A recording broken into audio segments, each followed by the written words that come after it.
Hello students, maths लक्ष्य में आपका स्वागत है। आज हम 12th मैथ्स के चैप्टर सदिश बीजगणित की एक्सरसाइज विविध प्रश्नावली को करेंगे, मिसलेनियस एक्सरसाइज को करेंगे। ये इस चैप्टर 10 का लास्ट एक्सरसाइज होगा और इसका हम पार्ट 1 करेंगे। इस पार्ट 1 में मैं लगभग आधी प्रश्नावली को कराऊंगा। सारे क्वेश्चन हम हल करेंगे यहाँ, ठीक है। तो आप इस वीडियो को शुरू से लास्ट तक देखें और सारे क्वेश्चन हल करने का आप भी प्रयास करें ताकि बोर्ड एग्जाम्स में बहुत अच्छा परफॉर्म आप कर पाएँ। क्वेश्चन नंबर 1, एक्स वाई तल में एक्स अक्ष की धनात्मक दिशा के साथ वामावृत्त दिशा में 30 डिग्री का कोण बनाने वाला मात्रक सदिश लिखिए। तो देखिए, पहले हमें एक डायग्राम बनाना पड़ेगा, तब बात समझ में आएगी, इससे पहले समझ में आएगी नहीं।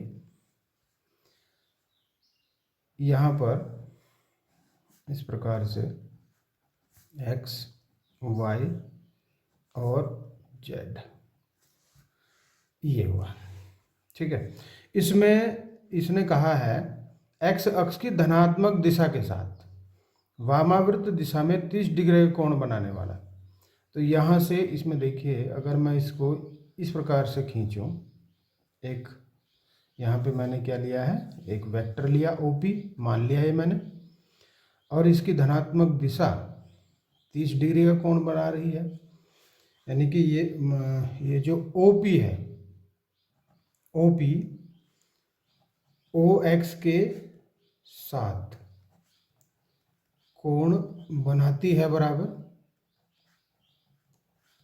30 डिग्री। तो ओ वाई के साथ कितना बनाएगी? इनके बीच में 90 टोटल होता है, तो ये 60 डिग्री बनेगा। ओ वाई के साथ कोण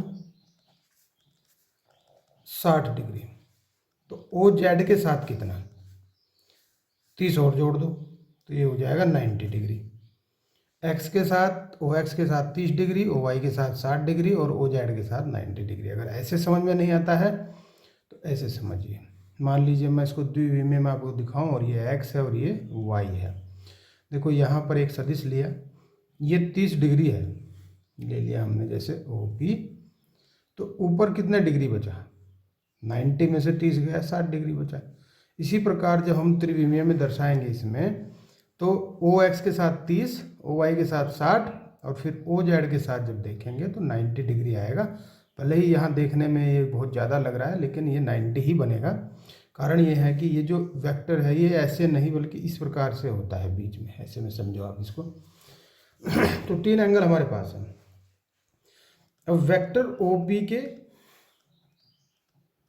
दिक कोसाइंस आपको निकाल देने हैं। तो ये होगा कॉस अल्फा 30 डिग्री है, कॉस बीटा और कॉस गामा। सारे एंगल हमारे पास हैं, तो फिर हम इनकी वैल्यू भी लिख सकते हैं। cos 30 की वैल्यू √3/2, cos 60 की वैल्यू 1/2 और cos 90 की वैल्यू 0 होती है। तो तीनों दिक कोसाइंस आ गए। अब यदि हम वेक्टर OP ज्ञात करें तो इन कोसाइंस को आई जे के साथ में लिख देते हैं। ये आपको खूब अच्छे से पता है। ये 0 है चूंकि, तो इसलिए इस 0 वाले को तो लिखने का कोई फ़ायदा ही नहीं हुआ। ये हुआ आपका वेक्टर, और यह एक मात्रक सदिश है।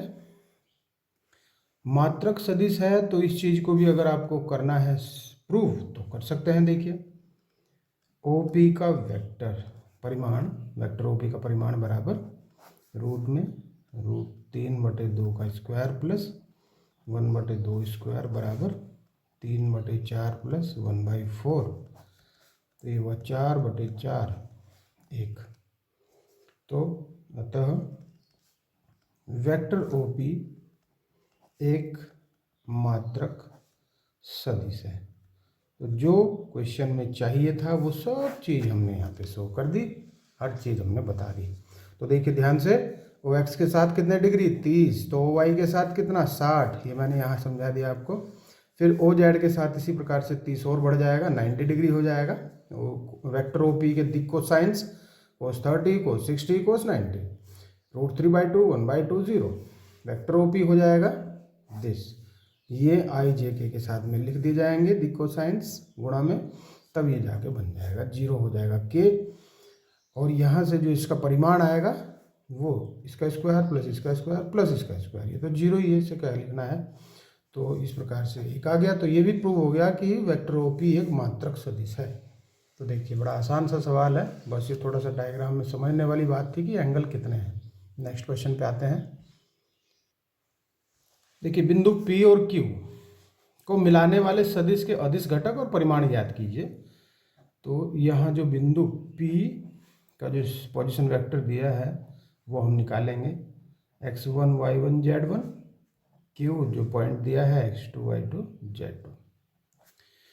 तो P का जो पोजीशन वेक्टर होगा वो OP होगा, तो ये होगा x1 i, x2 j और x3, ये x y1 ले लो y1 j और ये y z1 k, हाँ ये ठीक है।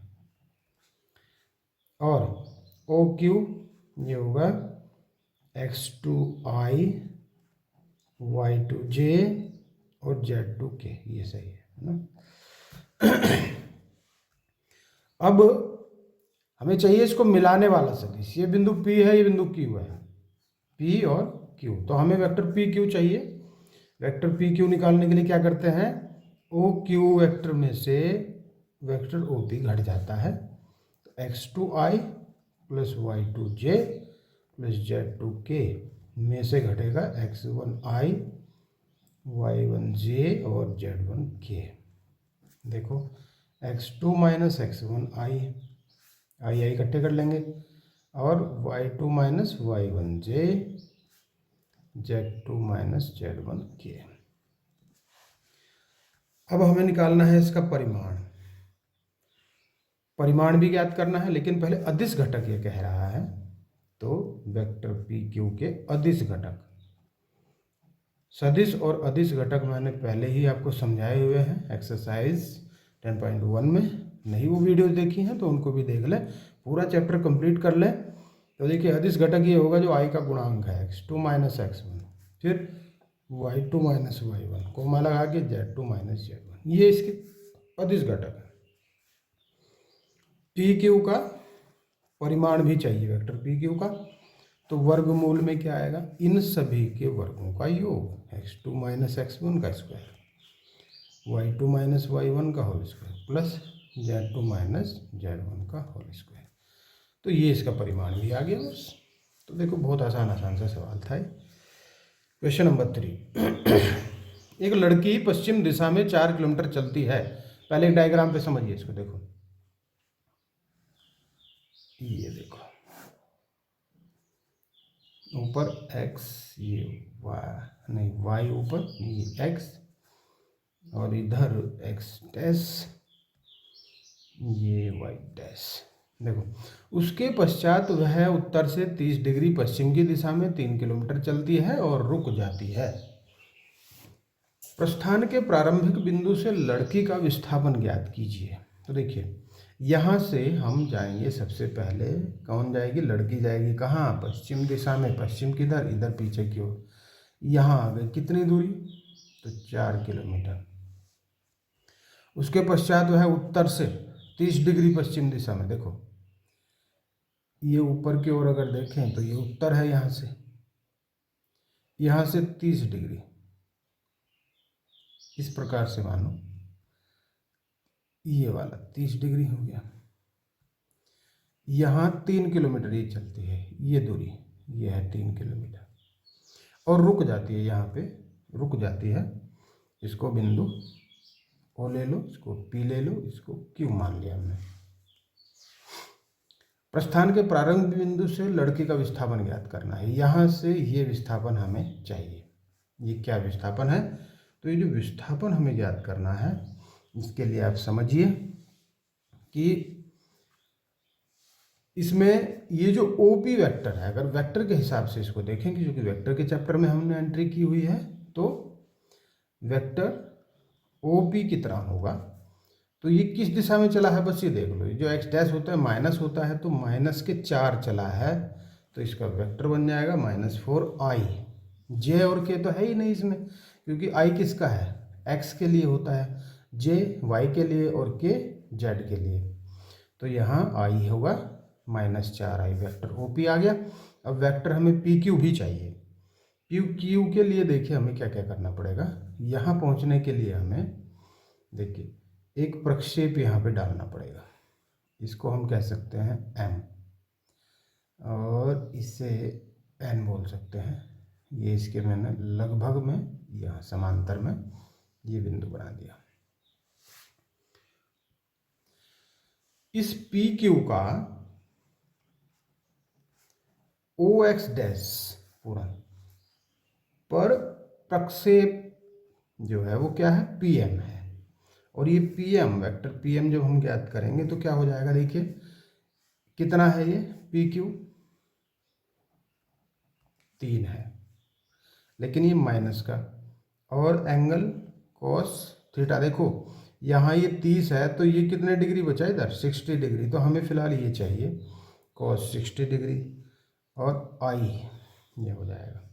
तो ये बन जाएगा -PQ की वैल्यू 3 किलोमीटर चला है तो -3, cos 60 की वैल्यू 1/2, और I ये बन गया -3/2I। PM वेक्टर हमने ज्ञात कर लिया। हमें PQ चाहिए। आप समझ रहे होंगे सीधा PQ नहीं क्यों नहीं निकाल रहे। PQ तब निकलेगा जब हम यहाँ से इस पर पहुँचेंगे। अब हमें चाहिए MQ। तो MQ अगर हमें निकालना है तो हम डायरेक्ट भी निकाल सकते हैं, नहीं तो हम PN को देखेंगे पहले। वेक्टर PN ये निकलेगा PQ sin 60J। देखो J क्यों लिखा इसमें, क्योंकि ये कहाँ जा रहा है, JQ मतलब Y अक्ष पे जा रहा है। PQ 3 sin 60 की वैल्यू √3/2 J, ये हो जाएगा 3√3/2 J, ये बना। अब हमें क्या चाहिए, PQ वेक्टर। PQ जो हो जाएगा वो PM प्लस MQ के बराबर होगा, लेकिन MQ किसके बराबर हो जाएगा, PN के। PM और PN। अब ठीक है, ये दोनों आपस में जुड़ जाएंगे, -3/2I और 3√3/2 J। अब क्या चाहिए, अब हमें चाहिए O से Q। देखो ध्यान से समझो, O से Q चाहिए ना हमें, तो OP और PQ को जोड़ देंगे। OP और PQ वेक्टर को जोड़ देंगे। OP था -4I और ये है -3/2I प्लस 3√3/2 J। अगर इसको जोड़े तो ये बन जाएगा 2 चौके 8 और 3 11, -11I/2 प्लस 3√3/2 J। लेकिन ये डिस्टेंस तो नहीं है। अगर हम OQ का परिमाण ज्ञात करें तो बस आंसर बनने में कोई ज़्यादा देर नहीं रही है। इसका स्क्वायर प्लस 3√3/2 का होल स्क्वायर बराबर 121/4, और ये 3 का वर्ग 9 × 27/4, ये हो जाएगा 148/4। तो ये हल करके आएगा √37 इतने किलोमीटर। तो देखिए वेक्टर OQ का परिमाण हमने ज्ञात कर दिया। तो जो भी इसने पूछा था लड़की का विस्थापन यहाँ से लेकर यहाँ तक, तो ऐसे नहीं करते बल्कि यहाँ गए और फिर वहाँ गए। ये पूरा हमें विस्थापन चाहिए था, तो ये आ गया √37। नेक्स्ट क्वेश्चन पे आ जाते हैं। क्वेश्चन नंबर 4, इसने कहा है कि यदि vector A = vector B plus vector C, तब क्या यह सत्य है कि वेक्टर A का परिमाण वेक्टर B और C के परिमाणों के योग के बराबर है। अपने उत्तर की पुष्टि कीजिए। तो देखिए यहाँ जो दिया है वेक्टर A वेक्टर B और वेक्टर C के योग के बराबर दिया है। अगर इनके परिमाणों की बात करें तो परिमाण भी ये हो सकता है या नहीं हमें चेक करना है। पहले बराबर में हम इसको रख लेंगे और फिर क्या करेंगे, इसका वर्ग कर देंगे दोनों ओर का। यहाँ का वर्ग करेंगे तो इधर का भी वर्ग कर देंगे, ठीक है। ये इसका भी वर्ग कर देंगे, ये हुआ। तो vector B plus vector C, इसकी 2 बार गुणा हो जाएगी डॉट में। वेक्टर B के साथ में आएगा, फिर B की C में होगी, फिर C की B में होगी, फिर सी की सी में होगी। ये बन जाएगा वेक्टर बी के परिमाण का वर्ग, और ये एक और ये दो हो जाएंगे। ऐसा क्यों हुआ? क्योंकि ये जो वेक्टर बी है इसका डॉट वेक्टर सी के साथ इक्वल टू होता है सी और बी, मतलब ये क्रम विनिमय होते हैं, ये मैंने आपको समझाया था पिछले एक्सरसाइज में। प्लस ये हो जाएगा वेक्टर सी का परिमाण का वर्ग। ठीक है, ये चीज़ हुई। अब इसको देखिए, वेक्टर बी का परिमाण का वर्ग प्लस वेक्टर सी के परिमाण का वर्ग प्लस, इसको हम क्या लिख सकते हैं? तो इसको लिख सकते हैं सूत्र के अनुसार, ये बोलिए, vector B dot vector C equal to होता है वेक्टर बी वेक्टर सी के परिमाण की गुणा कोस थीटा। तो यहाँ से अगर हम देखें, दो कंडीशन बनती है, यदि थीटा इक्वल टू 0 तो कोस थीटा इक्वल टू 1 आ जाएगा। कोस 0 की वैल्यू 1 होती है ना, कोस 0 इक्वल टू 1। तब यहाँ से ये मान क्या आएगा देखिए, प्लस इसकी जगह 1 रखेंगे, बस, तो ये बन गया पूरा vector B plus vector C के परिमाणों का वर्ग। ठीक है, ये बन गया। और यहाँ से अगर वर्ग हटा दे दोनों तरफ से तो हटा सकते हैं, कोई दिक्कत नहीं है। देखिए आगे कंडीशन, ठीक है, लेकिन कब? जब थीटा 0 है, बस ये चीज़ बतानी है आपको, बहुत आसान सा सवाल है। और यदि theta is not equal to 0 तो कोस थीटा भी 1 के बराबर नहीं आएगा। ऐसा होगा तो जो कंडीशन बन रही थी वो भी नहीं बनेगी, ये भी नहीं बनेगी। तो फिर इनका ए का परिमाण भी बराबर नहीं आएगा बी के परिमाण प्लस सी के परिमाण के। तो केवल एक कंडीशन आई है और वो थीटा बराबर 0 से आई है। थीटा के का मान 0 के अलावा कुछ भी होगा तब ये कंडीशन नहीं बनेगी। तो हो गया सवाल। नेक्स्ट क्वेश्चन, x का वह मान ज्ञात कीजिए जिसके लिए दिशा, मान लीजिए ये एक वेक्टर a दिया है x i j k, तो इसको हम लिख सकते हैं x i x j और x k। अगर इसका परिमाण की बात करें तो ये हो जाएगा एक्स स्क्वायर, दूसरा तीसरा ये भी एक्स स्क्वायर ही है, एक्स ही है, ये भी एक्स, ये भी एक्स, ये भी एक्स, तो तीनों के वर्ग कर दिए, ये हुआ। लेकिन ये कह रहा है कि यह एक मात्रक सदिश है, इसका मतलब इसका मान 1 है, तो ये दोनों आपस में बराबर रख दिए जाएंगे। एक्स स्क्वायर बराबर 1/√3। ठीक है, हाँ, ये देखो, इसको हम बाहर भी निकाल सकते हैं, ये हो जाएगा √3x बाहर आ जाएगा। तो बस स्क्वायर छोड़ दो, वर्गमूल में से बाहर निकाल दो सीधा, तो x बराबर फिर 1/√3 आ जाएगा। नहीं समझे? दोबारा समझो। वेक्टर a दिया है, ये मान लिया हमने वेक्टर a है, ये x के अंदर गुणा करके देखा तो x i x j x k आया। वेक्टर a का परिमाण कर किया तो दिस तीनों के स्क्वायरों का वर्गमूल हो गया, तो ये हुआ 3x स्क्वायर वर्गमूल में। एक्स स्क्वायर जब बाहर निकलेगा वर्गमूल से तो x बन जाएगा। और इसने कहा है कि यह एक मात्रक सदिश है, इसका मतलब इसका जो परिमाण आएगा वो 1 है, तो तब ये और ये आपस में बराबर हो जाएंगे, क्योंकि ये भी परिमाण है, ये भी इसी का परिमाण है। तो यहाँ से x बराबर 1/√3 आ जाएगा। नेक्स्ट क्वेश्चन, क्वेश्चन नंबर 6, सदिश, दो सदिश दिए हैं कि परिणामी के समांतर एक ऐसा सदिश ज्ञात करना है जिसका परिमाण 5 इकाई है। तो देखिए, यहाँ मान लेते हैं वेक्टर a तथा वेक्टर b का परिणामी माना c है, c मान लिया, तब जाके c जो होगा वो vector a plus vector b के होगा।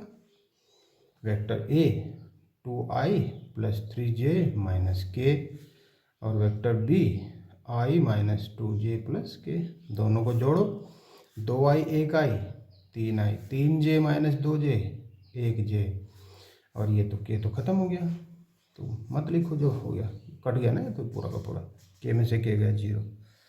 अब वेक्टर c का कर दो परिमाण ज्ञात, तो 3 का वर्ग प्लस 1 का वर्ग, ये हो जाएगा 9 + 1 यानी कि √10। अब हम यूनिट वेक्टर सी ज्ञात कर लेंगे। तो यह आएगा vector C upon vector C का परिमाण 3i प्लस जे अपॉन √10।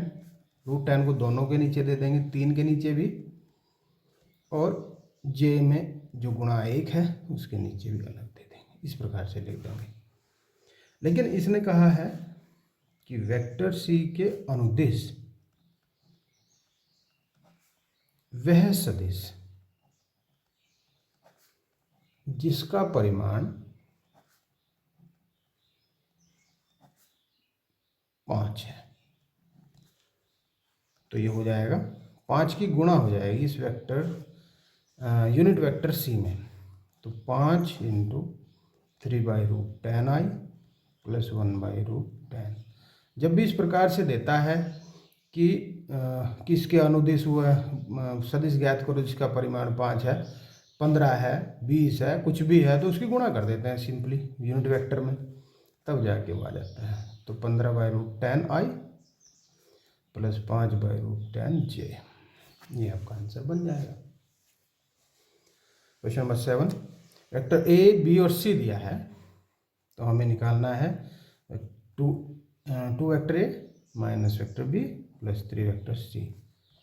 वैल्यू रखो 2ai जे के माइनस 2i माइनस जे प्लस 3k, लेकिन इसे ब्रैकेट में रखना पड़ेगा, plus 3ci minus 2j plus k। चलो मल्टीपल कर देंगे अंदर, 2i 2j 2k minus 2i minus से माइनस प्लस हो जाएगा माइनस 3k, और इसको भी 3i minus 6j plus 3k। 2i तो गए कट, बचा 3i, 2j यहाँ है, एक ये 3 और माइनस के 6, तो माइनस के 3 बचेंगे, 2k 3k और 3k ये कट गए, 2k ही बचेगा, ये आया। अब हम क्या करेंगे, इसका परिमाण ज्ञात कर देंगे, क्योंकि इसी प्रकार का सवाल कहा है, सिंपल सा सवाल है। प्लस 3c, परिमाण ज्ञात कर देंगे, 3 माइनस 3 2 9 9 4 18 4 22। तो अब हम करेंगे इसका, ये जो पूरा ये दिया है, इसका यूनिट वेक्टर। यूनिट वेक्टर करने के लिए क्या करते हैं, तो 2a minus B plus 3c, पूरा जो भी सदिश था ये वाला, इसके बटे में आ जाता है इसका परिमाण, और यही इसने पूछा है। तो ये हो जाएगा 3 के नीचे अलग, फिर इस 3 के नीचे भी अलग √22, और 2 के नीचे अलग। एक लाइन आप बढ़ा सकते हैं, बस दोनों की वैल्यू पहले रखो इसके नीचे पूरे के, और फिर अलग अलग से कर दो। तो यहाँ लाइन नहीं थी इसलिए मैंने बचा दिया, आप मत बचाना, आप करके दिखा देना, कोई दिक्कत नहीं है। नेक्स्ट क्वेश्चन, क्वेश्चन नंबर 8, दर्शाइए कि 3 बिंदु दिए हैं, सररेख है, और बी के द्वारा AC को विभाजित करने वाला अनुपात भी ज्ञात करना है। यहाँ दिया है A 1 - 2 -8, B 5 0 - 2, C 11 3 7। AB हमें ज्ञात करना है, वेक्टर AB। तो हमें पहले इन सब का पता होना चाहिए कि वेक्टर OA क्या है, वेक्टर OB क्या है, और वेक्टर OC क्या है। तो देखिए वेक्टर OA यहाँ से निकलेगा 1i minus 2j minus 8k, OB यहाँ से निकलेगा 5i, और ये तो 0 हो जाएगा, फिर माइनस 2k ही आएगा, यहाँ 11i plus 3j plus 7k। अब निकाल लेंगे हम वेक्टर AB। वेक्टर AB निकालने के लिए OB में से OA घटाना पड़ेगा, हमेशा B में से A घटाएंगे जब AB निकालेंगे, जब BA निकालेंगे तो A में से B घटाएंगे, ये चीज़ क्लियर होनी चाहिए। OB 5i minus 2k minus i minus 2j minus 8k। अब इसको ब्रैकेट को हटा देंगे, -i प्लस 2j हो जाएगा और प्लस 8k हो जाएगा। 5i में से एक गया 4i और j देखो 2j बचे, 8k में से 2k गए 6k बचे। ये आ गया वेक्टर ए बी। और कर लो वेक्टर बी सी भी करो, सारे करेंगे तीनों के तीनों, A B B C C A. B C देखो vector O C minus vector O B. O C है 11i plus 3j plus 7k। O B 5i minus 2k। 11i plus 3j plus 7k minus 5i plus 2k। घटाओ, 11 में से 5 गए 6 और j तो j ही रहेगा, 7k और 2k 9k। ये बना। अब इसके बाद वेक्टर ए सी भी ज्ञात कर लेते हैं। ओ सी माइनस ओ ए बराबर O C 11i plus 3j plus 7k minus O A i minus 2j minus 8k। 11i plus 3j plus 7k minus i plus 2j plus 8k। घटाते हैं, 10i बचेंगे और j हो जाएंगे 5, 7, 8, 15 के। ये बना। अब इन सब के परिमाण ज्ञात कर दो। ए बी का परिमाण ज्ञात करेंगे तो देखो 4, 2, 6 है, 4, 2, 6, 16, 4, 36। ये आ गया रूट 56, जिसे हम लिख सकते हैं 2 रूट 14, क्योंकि 14 चौके 56 होता है, 4 बाहर निकल के 2 हो जाएगा। फिर बी सी 6, 3, 9, इनके वर्गों का योग कर देंगे, वर्गमूल में 36, 9, 81 जुड़कर आएगा 126 और इसे भी बाहर निकालेंगे तो 3 रूट 14 हो जाएगा। 14 नंबर 126, 9 बाहर निकल के 3 हो गया। अब ए सी वेक्टर का परिमाण 10, 5, 15, 10, 5, 15, 10 का वर्ग 100, 5 का 25, 15 का 225 जुड़कर हुए 350 और 350 को अगर देखें तो ये हो जाएगा 25 गुणा 14 अंदर हो जाएगा ये, तो 5 रूट 14 आ जाएगा। ठीक है। अब देखिए यहाँ से हमें दिख रहा है कि ये जो ए बी है 2 रूट 14 है, बी सी 3 रूट 14 है, ए सी का परिमाण 5 रूट 14 है। इसका मतलब ये हुआ कि ए सी का परिमाण ए बी के परिमाण और बी सी के परिमाण के योग के बराबर है।